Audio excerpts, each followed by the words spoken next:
6 sektor yang menjadi fokus utama Kominfo dalam mendorong transformasi digital adalah sektor pertanian, pendidikan, maritim, kesehatan, pariwisata, dan logistik.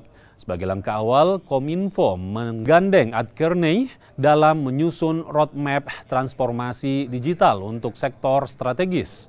Penggunaan aplikasi pada sektor strategis nantinya seperti pertanian yang akan memudahkan petani dalam proses penjualan hasil tani melalui pasar digital. Di sisi lain, sektor pariwisata akan terbantu dengan kemajuan teknologi sebagai sarana promosi wisata serta transaksi keuangan.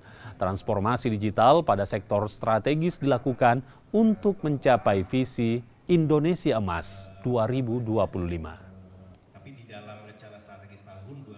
6 sektor ini kami melihat gitu ya, pimpinan kami melihat bahwa ke-6 sektor strategis ini kalau dibantu dengan transformasi digital ini memberikan dampak yang besar gitu ya.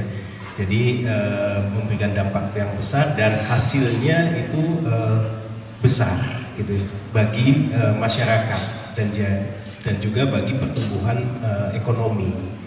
Itu kan kontribusi GDP-nya sekitar 11-12%, jadi cukup besar, cukup strategis.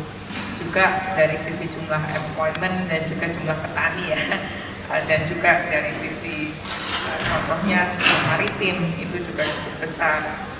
Tourism sekitar 5% kontribusinya ke GDP. Jadi memang dari sisi peran sektor tersebut di ekonomi Indonesia dan juga jumlah employment, jumlah yang terlibat itu cukup besar, apakah itu UMKM ataupun petani, penambang dan anak sekolah contohnya ya, itu signifikan sekali.